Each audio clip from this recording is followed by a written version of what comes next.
Welcome to part 2 of our reading on demand and supply analysis.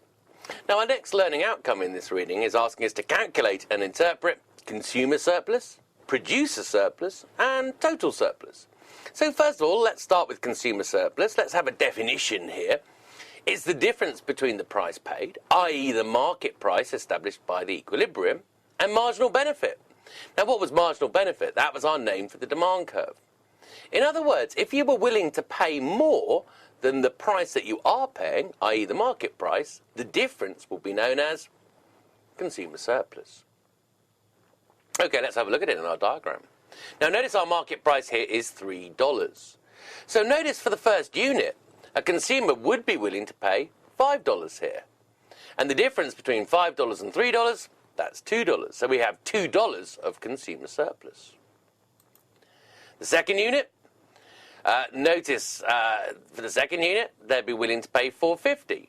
$4.50 and $3, the consumer surplus for the second unit, in this case it's gallons per week, would be $1.50. For the third unit, notice now, we'd be willing to pay $4, the market price $3, so $1.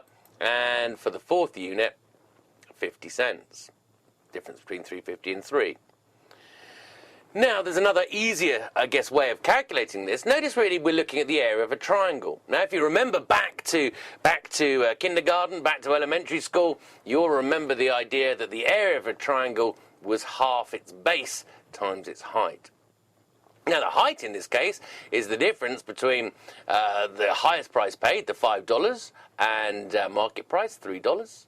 Half the base, well, notice the base is 5 units until we hit market price, so half of that base is 2.5 units. So, if we do the height, and we do half base times height, essentially, we will get our total consumer surplus. Notice, therefore, that our height is $2, half of our base is 2.5 units. $2 times 2.5 units gives us our total consumer surplus for 5 gallons of $5. So half base times height, think the area of a triangle. This is going to come back a little bit later when we're calculating again. Now, we talk about consumer surplus, and we said that's the difference between marginal benefit, the maximum price you would be willing to pay, and market price, the price that you actually paid, which is determined by equilibrium. We also talk about total producer surplus. Now remember, marginal cost would be the minimum price at which a producer would be willing to supply. And the difference between market price and marginal cost is therefore producer surplus. Now notice, they're both triangles, so they can both be calculated as an area of a triangle, i.e. half base times height. Now the other thing that we're going to notice here as well is that in equilibrium, where supply equals demand, we maximize the aggregate of consumer surplus and producer surplus. So in other words, our two triangles are maximized when the market is at equilibrium. If the market is not at equilibrium, quantity is lower than the equilibrium quantity, or quantity is higher, then we're going to see we get some inefficiency loss. In other words, we're not maximizing the sum of consumer and producer surplus. Okay. Yes, again, look, if they're saying the producer surplus for the 2,500th ton is $100, producers would be willing to supply at $400, but they receive the market price of $500. The difference is the producer surplus. Okay, so let's talk about our competitive equilibrium and the impact on these surpluses. We know in a competitive market we get an equilibrium where the supply and the demand curves cross. Okay. The quantity supplied at the equilibrium price equals the quantity demanded. We know this already. Now, what's the impact for our resource allocation? Here is the key point. Now, of course, we know that we have efficiency at equilibrium because we know the marginal benefit, i.e. the benefit that consumers are getting from consuming one extra unit, is equal to marginal cost, the cost of supplying that one extra unit. Okay? So in other words, we're efficient at the equilibrium point because the benefit that consumers get from consuming one extra unit is equal to the cost of producing that one extra unit. Now what that then leads on to saying is the sum of consumer and producer surplus is maximised at the equilibrium, meaning of course we have an efficient marketplace. Now what we're going to have a look at here is what happens if we are not at the equilibrium quantity. So first of all we're going to look at underproduction. Now you can see we're starting off with our diagram here at equilibrium, and you can see our consumer surplus and our producer surplus, and we know they're going to be maximised. Now what we're going to do is reduce the quantity in this marketplace. We're going to move away from the equilibrium quantity. So here we go. Our quantity is dropping. Now what we'll then straight away notice is we're no longer going to be efficient. Notice that the market price, first of all, is going to rise. So, if you think about it, this now is our consumer surplus, and this area here is going to be our producer surplus. So we're going to still have consumer and producer surplus, but we have a missing area, and our missing area is over here, and we're going to refer to it as the deadweight loss. So let's have a look at how our diagram animates as we continue. Now there's our deadweight loss. That is the loss of surplus because we're not at the equilibrium point. And look, you can see that you're inefficient. Marginal benefit is greater than marginal cost at this quantity. Again, look, here's our marginal benefit, and here's our marginal cost. Okay, so marginal benefit up here is way bigger than marginal cost. Consumers are benefiting more than the cost of production. Surely, therefore, production should be expanded. Notice there's our producer surplus, and there is our consumer surplus. So notice actually, you might well find that the total of producer surplus has increased, but consumer surplus is much smaller than it was when it was at the equilibrium. So who's potentially going to benefit? You might actually find that producers benefit, but it's really the consumers that are losing out as a result of underproduction. They're feeling the real pain of this deadweight loss because prices have risen. Okay, now let's have a look at overproduction. We've talked about the case of underproduction, let's talk about the case of overproduction. So again, the idea is this time quantity is going to be above the equilibrium point, so let's shift our quantity out. Now notice therefore that's going to mean the price is below the equilibrium point. Now if we think about it there, here's our marginal benefit, and here's our marginal cost. So now the cost of producing one extra unit is greater than the benefit we get from consuming that one extra unit, and therefore, of course, it makes sense to cut back. And here is our deadweight loss in this diagram. Now what we can't really do is show the consumer and producer surpluses on this diagram. What we need to see in order to do that is why was there overproduction? Why did the industry produce above the equilibrium level? And presumably it's to do with some kind of shift, artificial shift in the supply curve, which we haven't got in this diagram. But again, I just want to bring home the fact that there is a deadweight loss there. So let's describe the deadweight loss. The deadweight loss, of course, is the loss in the sum of consumer and producer surplus by producing at any level other than the equilibrium. So both over and underproduction are inefficient allocation of resources. We've seen in both scenarios marginal benefit will not equal marginal cost. And the scale of the inefficiency, of course, is measured by our deadweight loss. And remember what deadweight loss is. It's the loss of surplus, the loss of total surplus, i.e. consumer plus producer surplus, that results from us being at an inefficient level of production. Right, we are asked to calculate surplus here, so let's do some calculations of consumer and producer surplus. Notice here we are at the equilibrium point. We've actually got an equilibrium quantity and an equilibrium price. But the key thing here is we've been given both a demand function, QD equals 3000 minus 15px, and QS, quantity supplied, equals minus 600 plus 10px. Okay, so just our demand and supply functions from earlier on. Now actually you'll remember from earlier on, we actually set demand equal to supply, our two equations equal to one another in the previous part, and we managed to calculate that the equilibrium price would be $144 or 144 of currency. Now we know, of course, as well, when we stuck the 144 into either our supply and demand equation, we came out at 840 units. So in other words, the equilibrium price and quantity are just determined by setting our two formulas equal to one another. Now, of course, in order to work out the consumer surplus, and let's just remind ourselves of consumer surplus, the area. Consumer surplus is essentially this area here, and our producer surplus is this area here. Now, in order to produce those, look, I've got the low price, I've got the total quantity produced. I know this would be, of course, 0. What I need to know is this price here, the price at which we would sell no quantity at all. Then I would have the height of my triangle, and I could calculate half the base, half of 840, and therefore I could work out the area of my triangle. Likewise, also I need to know the price where supply is 0. Then I can do half base times height for my for my producer surplus as well. Okay, so that's the first starting point here.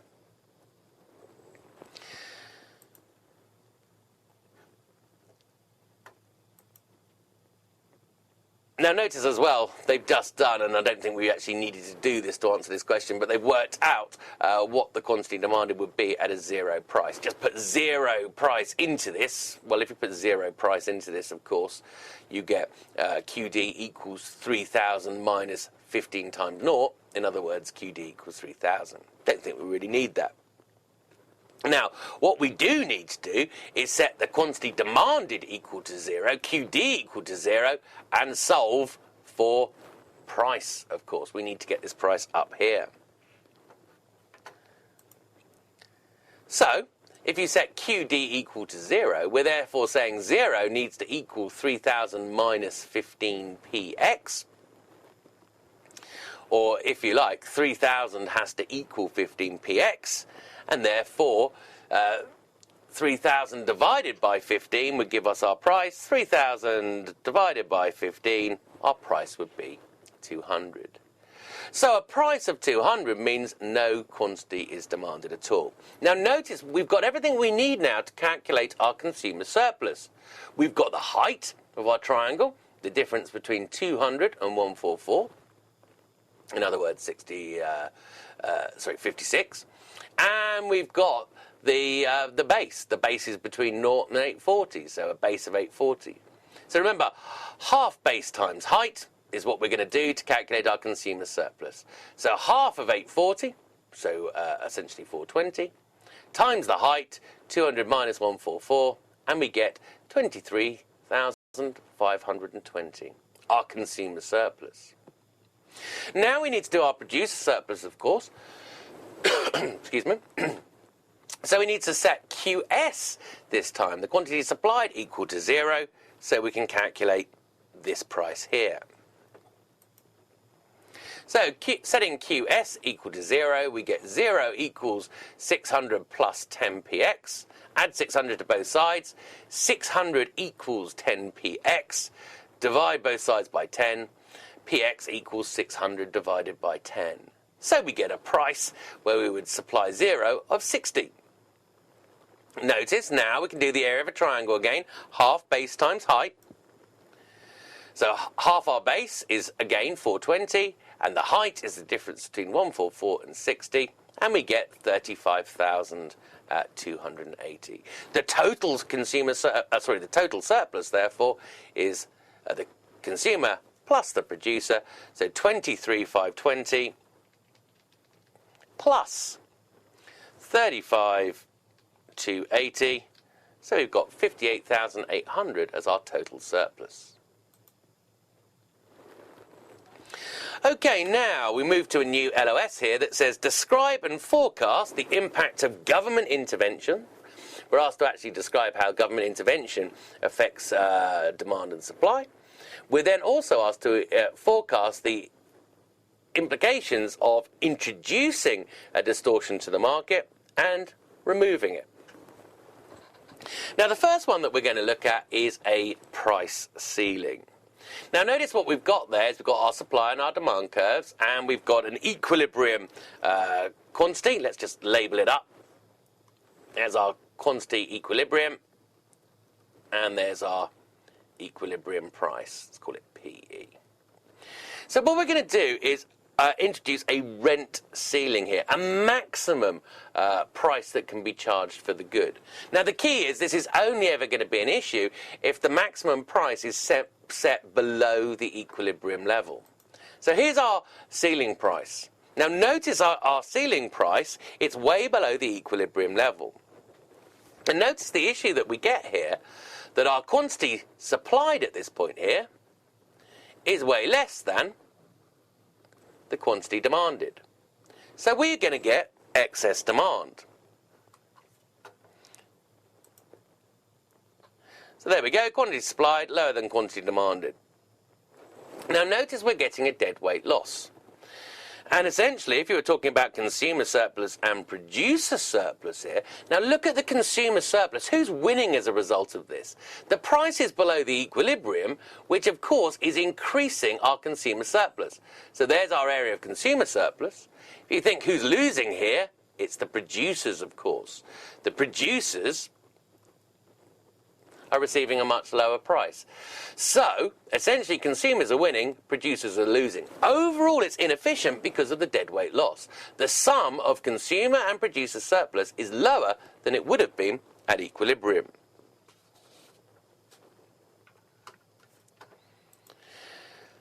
What are the implications of price ceilings? Well, of course, we said, look, demand is outstripping supply. And if demand is outstripping supply, you may have to wait a long period to purchase. This is very common, of course, in rental markets, which is why we looked at the rent ceiling. Second, sellers can discriminate. In other words, because there's more consumers than there are sellers, sellers can choose exactly who they sell to. So let's go back to the rental example. As a seller, I might choose, therefore, only to sell or rent my apartment to people that I like the look of, which will probably be long-legged blonde ladies. No offence. So in other words, the seller can start to discriminate. Or, more likely, maybe the seller will start to take bribes. So they'll say, OK, I will supply you, but, you know, pay me a little bit above that rent ceiling. I'll take a cash bribe. Now, of course, alternatively, if we can't receive less, if we can't get a bribe, we'll have to reduce quality. Remember, we saw that it was the producer surplus that was affected. Now, of course, one way to increase our producer surplus would be to reduce the marginal cost. Okay, so we might reduce the quality, therefore, of the asset that's being supplied.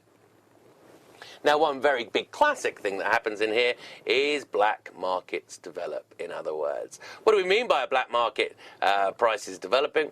Well, a secondary market, an illegal market, essentially. And in that illegal market, of course, the black market price would be way higher than our ceiling price. Okay, now let's have a look at our price floors. This time, we're looking at often what's called minimum wages. Now, the scenario of the price floor is the price is set above the equilibrium level. So again, price floors only really have a problem if the minimum price is above the equilibrium level. So here we are. Now notice at this point, of course, our quantity demanded is way less than quantity supplied, of course. We've got excess supply with a price floor. Now, in the labour market, of course, what we're going to argue is if the minimum wage is set above the equilibrium wage, the supply of labour will be greater than the demand for labour, i.e. we will get unemployment, of course, in the labour market. But again, we're going to see that this is inefficient. Yeah, there's our quantity supplied, there's our quantity demanded. We've said demand is less than supply. We've got excess supply. In the labour market, of course, we'd refer to that as unemployment. Now, notice the price here is way above the equilibrium point. So who's going to be the loser with the price floor? Notice, therefore, that our consumer surplus is a rather small triangle, whereas our producer surplus is much greater. In other words, the producers are actually going to benefit from the price being above the equilibrium. However, consumers are going to lose because, of course, now the difference between their marginal benefit and price is much smaller. Now again, remember, the sum of consumer and producer surplus is less than it would be at equilibrium, and that's why we have our deadweight loss. So what's going to happen with the price floor? Well, we've said, look, you get excess supply of the good. In the labour market, of course, excess supply of labour is unemployment. So what might happen? We might get substitution in consumption away from the price-controlled good. In other words, essentially people might switch their consumption. Now let's go back to our labour market example. If the wage rate for labour is above the equilibrium wage rate, then of course producers might switch from labour and start using more capital in the production process. So as we said, minimum wage is our classic example here. Excess supply of labour is essentially unemployment. In that scenario, because the wage is artificially above the equilibrium level, firms will switch capital for labour. Okay, or alternatively, the other scenario is non-monetary benefits and working conditions and on-the-job training will all decrease. Now we start to move towards taxes and having a look at taxes here. Now notice what we're going to say. A tax on suppliers is going to increase the equilibrium price and reduce the equilibrium quantity. Taxes can either be on suppliers, i.e. the firms pay the tax, or they can be on purchasers, i.e. the consumers pay the tax. Now that brings us on to talk about the statutory incidence of tax versus the actual incidence of tax. The statutory incidence of tax is who is actually physically responsible for collecting and paying the tax to the authorities. And that's either going to be the suppliers, if it's a tax on suppliers, or the customer, if it's a tax on buyers. Now, actual incidence is who bears the cost of the tax, and that is not necessarily related to who pays the tax. So statutory incidence and actual incidence will vary. Now, the key thing before we even start looking at that is I want you to think about the actual incidence, who bears the tax, as being a function of the elasticity. Buyers essentially will bear the tax if demand is inelastic. What do we mean by demand being inelastic? Demand is very insensitive to price. Sellers will have the incidence of tax if supply is very inelastic, i.e. very insensitive to price. Okay, so in other words, who bears the actual tax, who has the incidence of tax, is dependent on the elasticities, the sensitivities of supply and demand. Okay, first of all, we're looking at the actual incidence of tax, and we're saying it's independent of who actually bears the tax. Now we're going to look at a tax on producers and a tax on buyers. A tax on producers is going to make the cost of supplying goods more expensive. Now, of course, if the cost of supplying goods is more expensive, the marginal cost of production is increasing, and therefore the supply curve will shift backwards. So notice what happens is our supply curve shifts back in this scenario, and notice that the quantity produced now, the quantity with tax, is lower than the original equilibrium quantity ignoring tax, and notice the price post-tax is higher. Now, notice the total tax revenue. That is just the difference between P-tax and PS.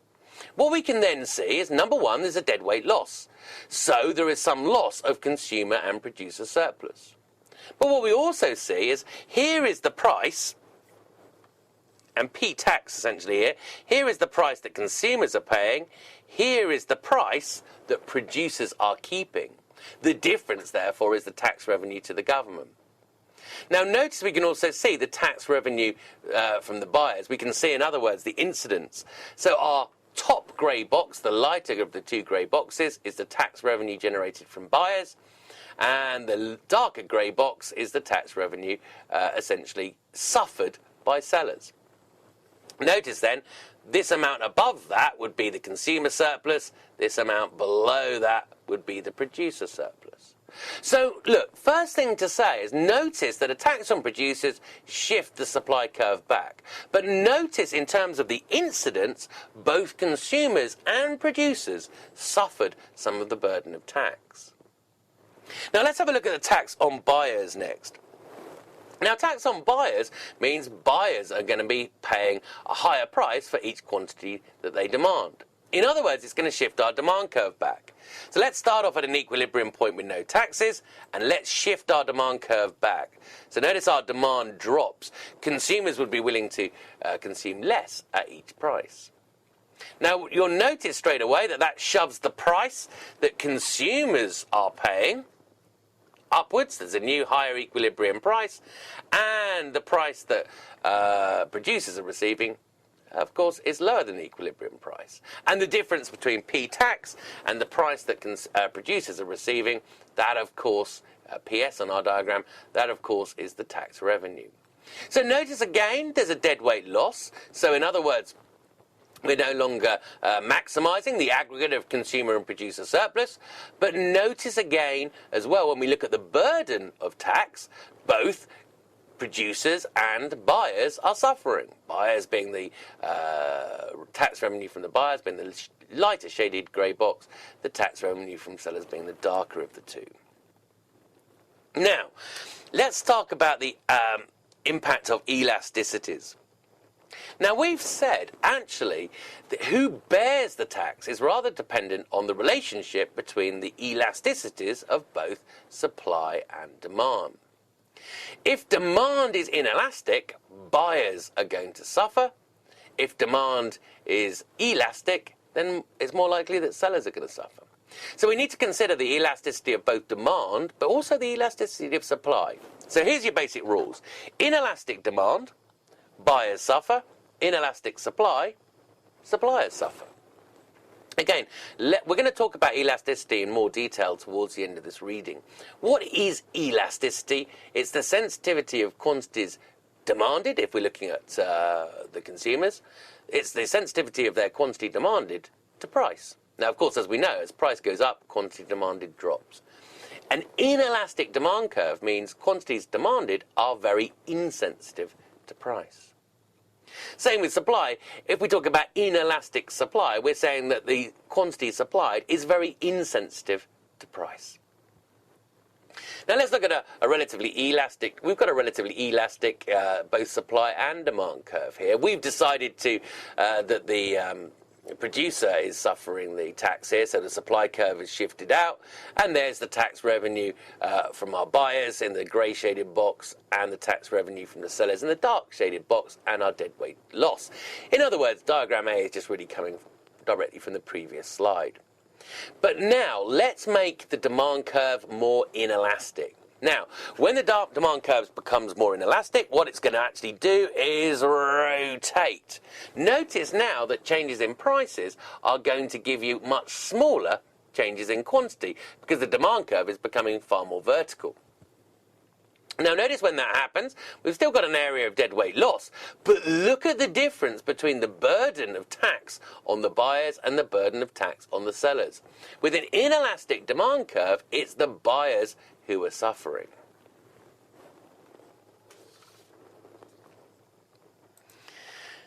Now, we also said, of course, that we need to consider the elasticity of supply, how sensitive supply is to changes in price.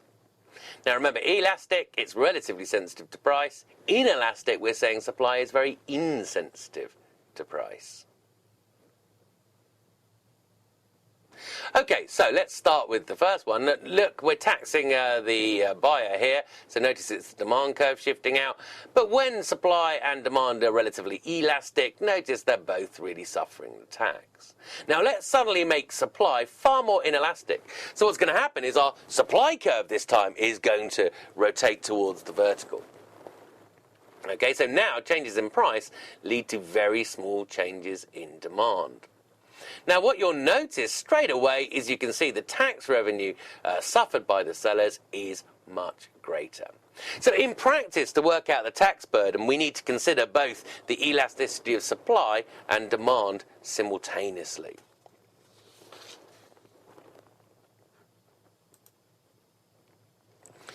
Right, the next thing is to look at subsidies. We talked about this very briefly earlier on. We said if we've got overproduction, that leads to a deadweight loss. But we didn't see the supply curve shifting earlier. Now we're going to see why the supply curve shifts, and it's going to be a shift due to a subsidy. So again, let's start ourselves off at an equilibrium point. And in our equilibrium point, you can see that the equilibrium price is $60 and the equilibrium quantity is 60 million tonnes per year. Now, what we're going to do is offer producers a subsidy. Now, what that's going to do is reduce the cost of production.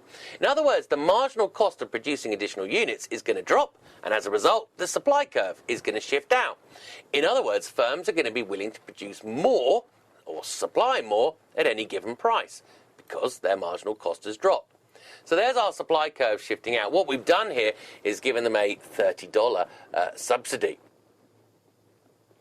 Now, you can see now, if you can see that $30 subsidy in practice, because you can see at a quantity of 60, previously the marginal cost was 60, now the marginal cost is 30. Again, if you're just wondering where I plucked those numbers from, let me just change my ink colour so that it shows up here. So, previously at equilibrium, the marginal cost was 60. Now, when the supply curve shifts down at 60 units, notice the marginal cost is 30. So this distance between the two supply curves is equal to the $30 subsidy. Okay, so the supply curve has shifted down. So let's have a look at our new equilibrium point. So our new equilibrium point becomes, there we go, the point where supply, the new supply curve, oops, sorry, I'm drawing all over my diagram when I don't want to be. There we go, supply equals demand. So notice quantity has increased from 60 to 90 units and price has fallen from 60 to 45. Notice now we've got our deadweight loss essentially at this price. Notice as well we also still have consumer and producer surplus.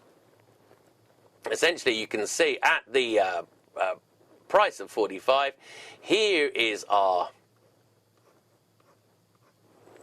producer surplus, and at this price essentially here is our consumer surplus. But relative to the original equilibrium point, there is a deadweight loss.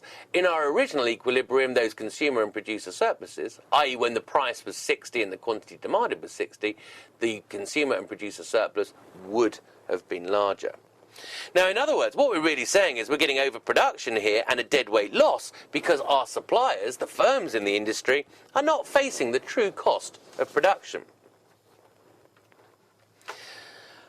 Okay, so subsidies lead to overproduction. Now quotas, artificial quotas, will lead to underproduction. Well, true, but only if the quota is set below the equilibrium quantity of the market.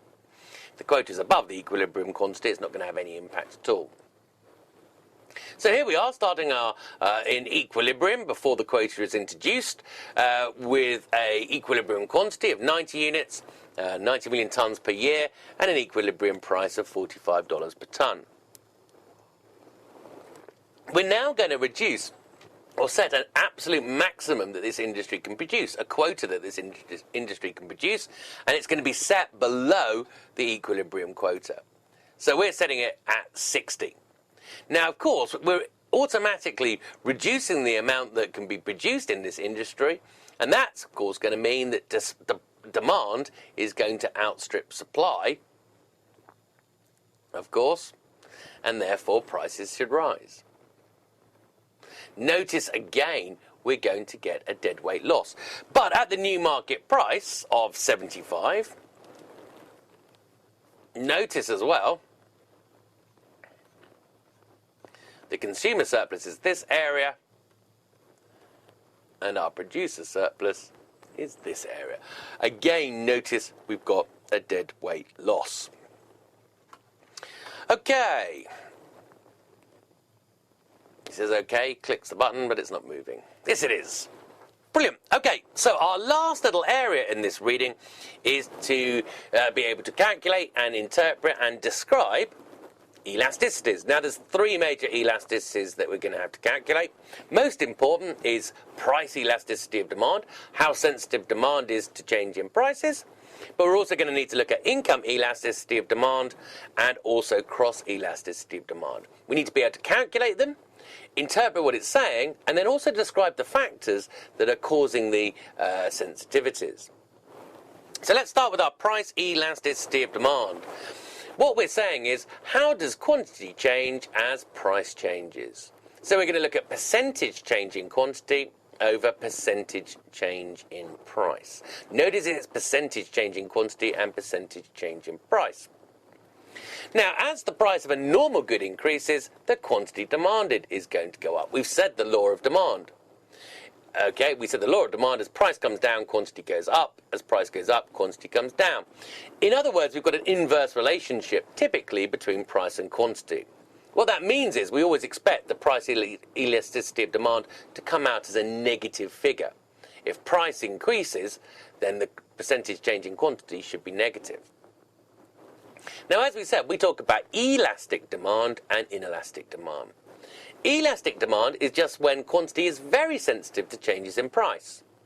In other words, when price changes, we'd expect quantity to change by a bigger proportion. So the percentage decrease in quantity is greater than the percentage increase in price. Inelastic demand is just where the opposite is true. Here, of course, the quantity demanded is very insensitive to price. So we'd expect the decrease, the percentage change in quantity, to be smaller than the percentage change in price. Okay, so again, here's a visual representation of how it affects our elasticity. So notice an elastic demand curve is a very flat demand curve. We're very close to being horizontal. Because then, notice what we're saying is it's only going to take very small changes in price. There's our slightly dubious P0 and P1. Small change in price is going to lead... Oops, sorry, did I say let's call it P0 and P0. Sorry, let me start that again. What am I doing? I'm making it a real mess there. Let's see if we can make it a little clearer. Okay, so let's say we start at this price here, and we have this quantity. So let's call that P0 and Q0. Come on, Q0. Then we're going to essentially cut our prices here down to P1. And notice, of course, when we do that, and demand is elastic, oops, we'll change it to pen, P1, we get to Q1. Notice what we're saying with elastic, the change in quantity is far greater than the change in price. The percentage change in quantity is greater than the percentage change in price. With inelastic, of course, you're going to simply notice that the opposite is true. So let's say we start at, let's say we start at this price. So let's label that up. P0, oh, come on pen. P0 and Q0. And we cut our price.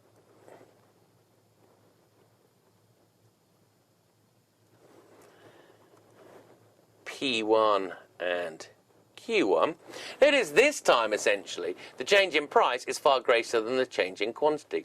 So what we're saying is the quantity demanded is insensitive to price changes, in which case we use the phrase inelastic. Now, the most extreme, therefore, is perfectly inelastic and perfectly elastic. Let's start off with perfectly inelastic. Notice now our demand curve is perfectly vertical. What it's saying is the quantity demanded is now completely insensitive to price.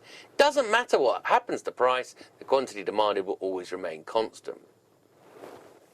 Perfectly elastic, notice now we're looking at a horizontal. What we're saying is if price was to rise, the quantity demanded would drop to 0. So we're the most sensitive to price that we could possibly be.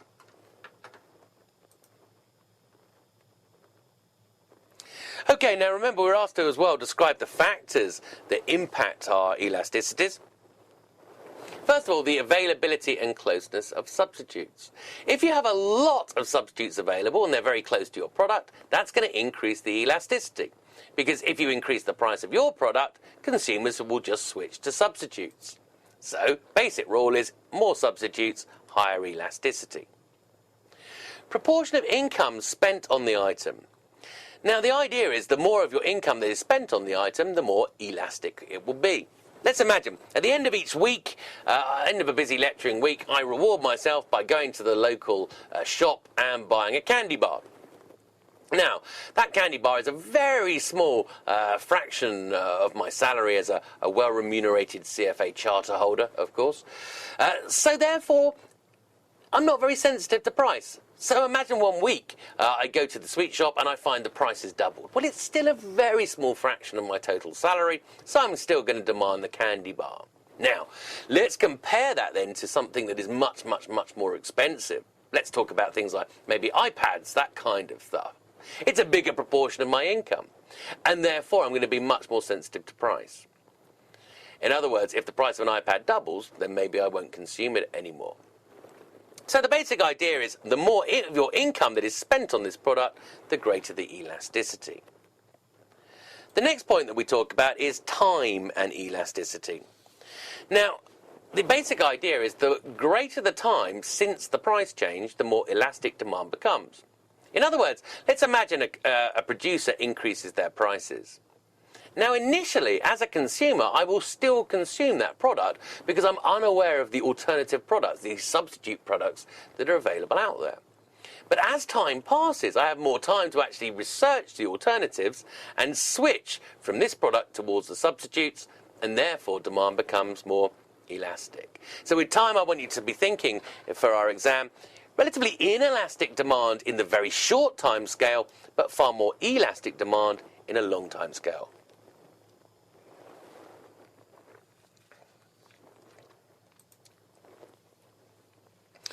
Right, what we're looking at is a straight line demand curve here. Now, it's very tempting to view elasticity as the gradient of the demand curve.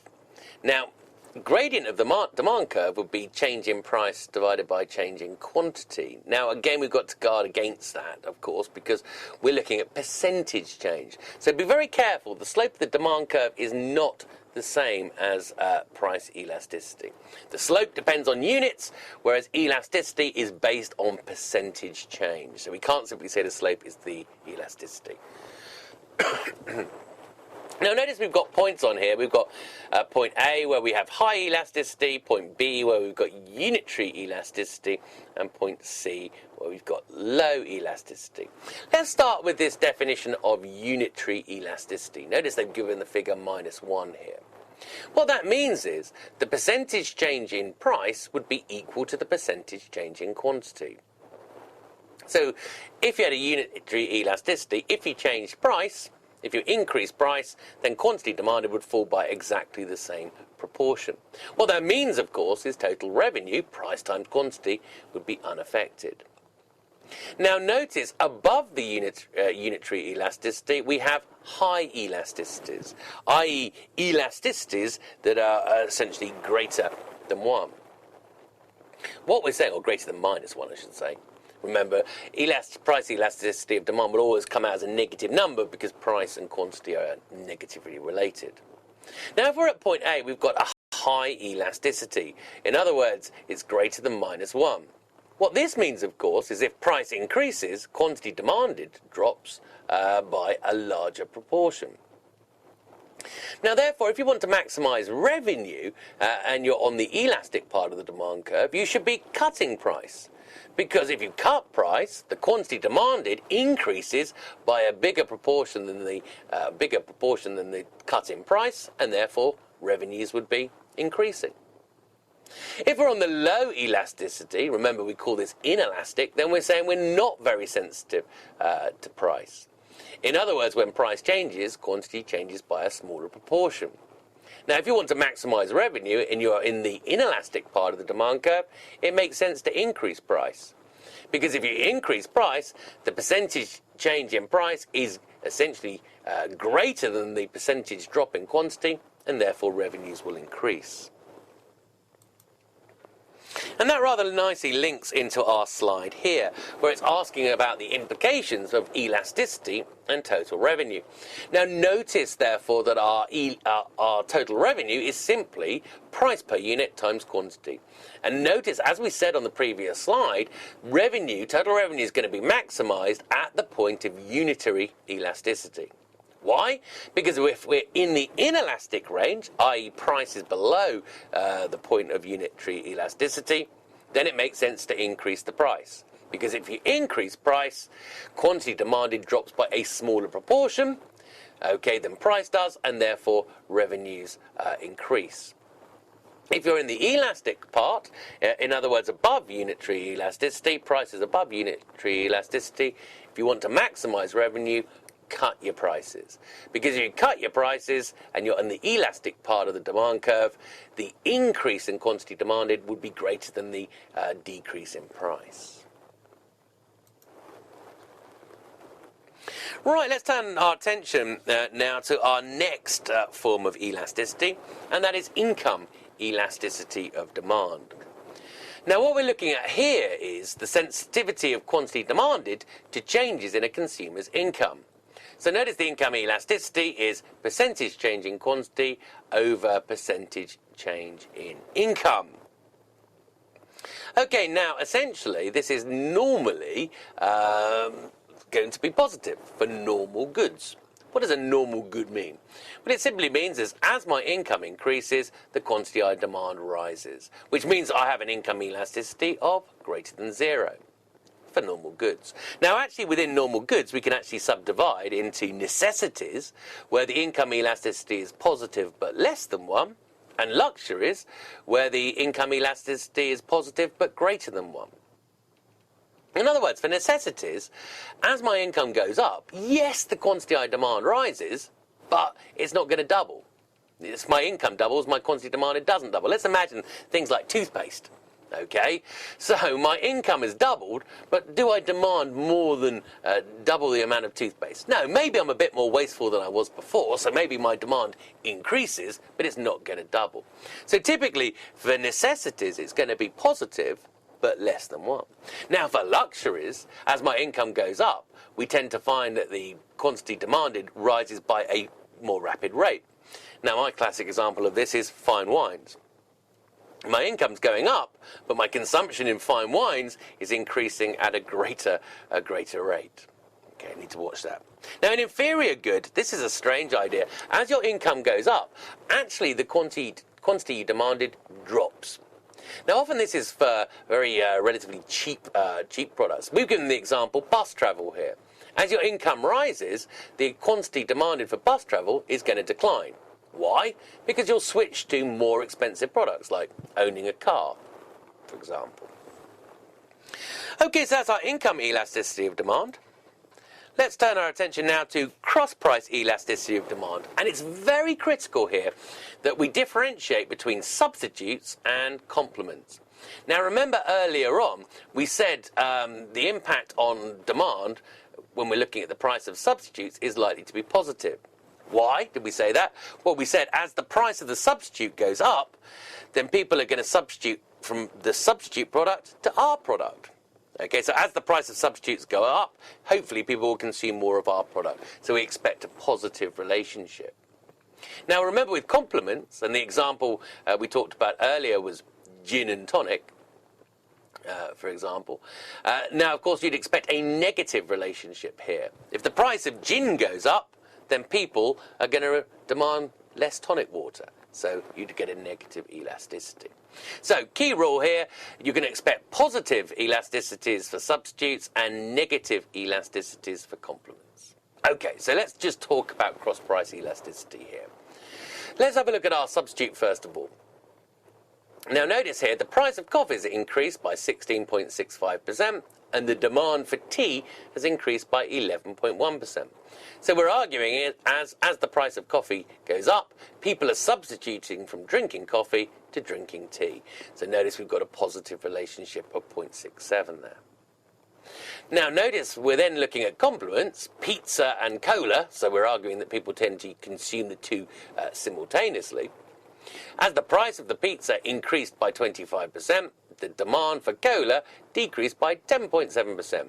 So people were consuming less pizzas and as a result demanding less cola. So notice we have a negative cross-price elasticity.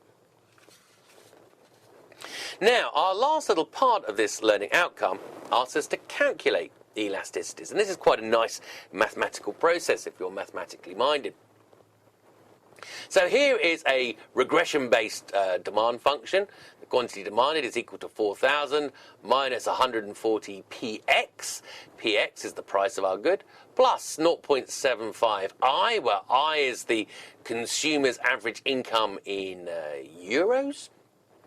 And we're looking at minus 300 py, where py is the price of complementary products. Now, straight away, first of all, you can look at the sign of your coefficients. So our coefficients are minus 140, plus 0.75, and minus 300. And again, they would have been driven probably from regression analysis.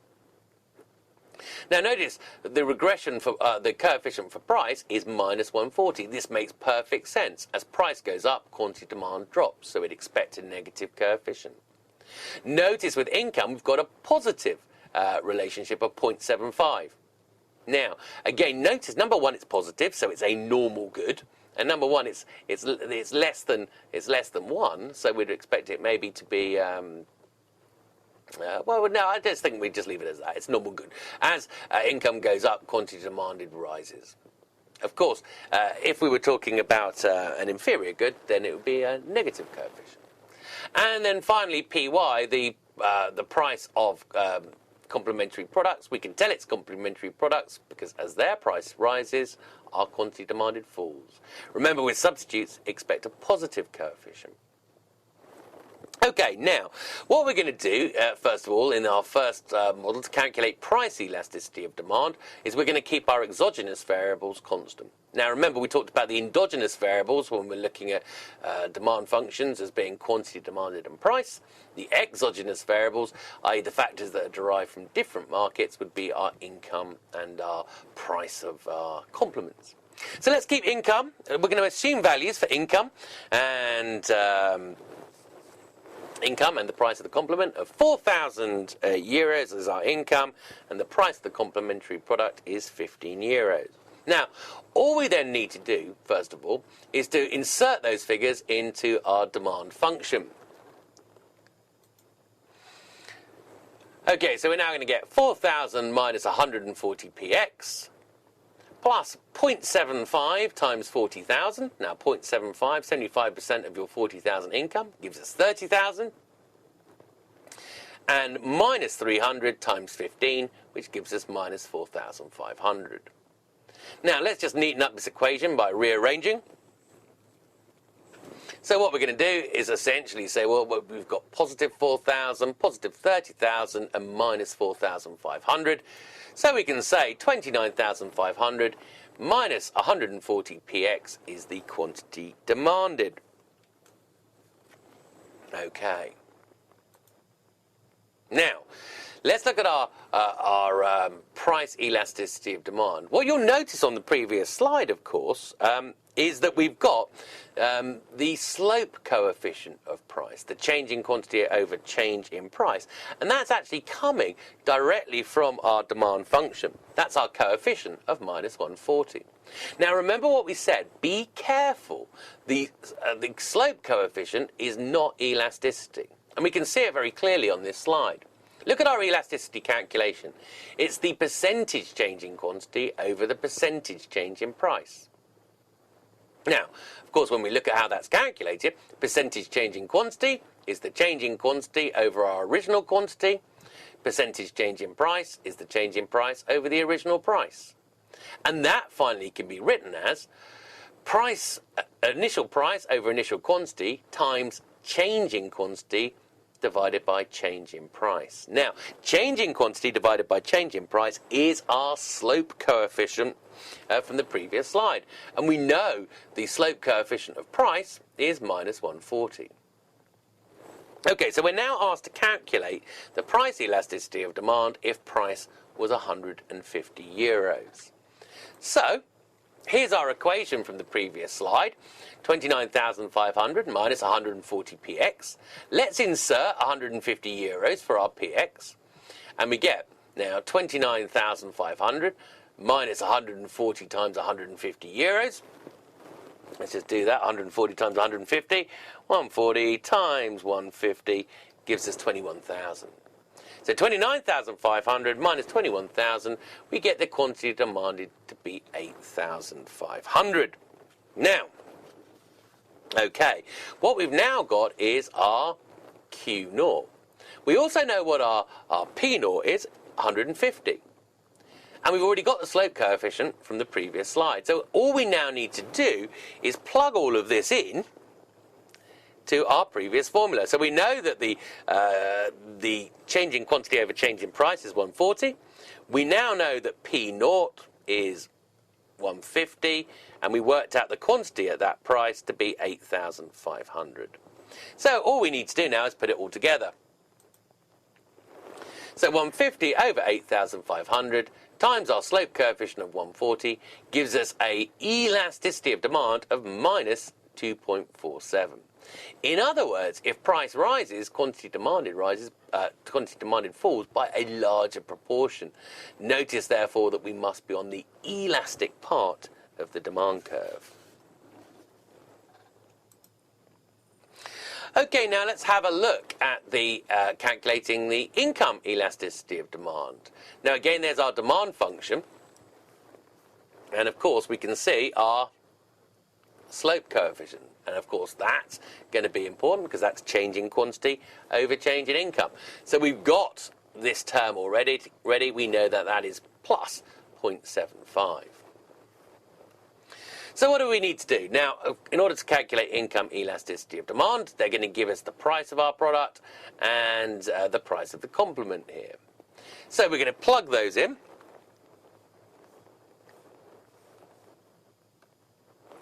So plug in our price to be 150. So 4,000 minus 140 times 150, that's 21,000, plus 0.75 times income, minus 300 times 15, minus 4,500. Let's tidy that up a little bit now, and we can say, therefore, that minus 21,500 plus 0.75i is the quantity demanded. Now, it wants us to calculate the income elasticity of demand at an income level of 40,000. So all we're now going to do is plug in 40,000 into our formula above and see what the quantity demanded is. Okay, so at an income of 40,000, the quantity demanded is 8,500. Okay, so we've got everything we now need to do to solve. Remember, we've already got this phrase here. That was our 0.75, the slope coefficient. We've now got the income level, 40,000, and we know the quantity demanded at that income level is 8,500. So let's put it all together and calculate our income elasticity of demand. So we get 40,000 divided by 8,500 times our slope coefficient, 3.53. So as income goes up, quantity demanded is risen by a much greater factor. So we're probably looking at a luxury good here. Now, our final area, we're looking simply now at cross-price elasticity. So, again, the changing quantity of our product for a change in the price of the complement. So again, notice our end equation. We've already got our slope coefficient, that's minus 300. So what we now need to do is calculate Py over Y naught. So again, we've been given the price of our good here and the income levels. So let's insert them into our demand formula. So we get 4,000 minus 21,000, the income level, plus 30,000, which of course is 150 times 140, minus 300 py. Let's neaten that up. Let's shorten that down. We end up with 13,000 minus 300 py. Okay, so now let's assume the complementary product price is 15 and calculate the cross-price elasticity. So let's just plug in 15 euros to our formula. So we now end up with 13,000 minus 300 times 15, i.e. 13,000 minus 4,500. We end up with 8,500. So we now know at a PY of 15 euros, we know that Q is 8,500. So we can plug it all together now. 15 divided by 8,500 times the negative slope coefficient, and we get negative 0.53. Okay, so it's negative, we expect that. It's a complementary product, remember. As its price goes up, our quantity demanded goes down. But notice this is less than minus 1, so it's indicating as its price goes up, our quantity demanded falls, but by a smaller proportion. And that's the end of our reading.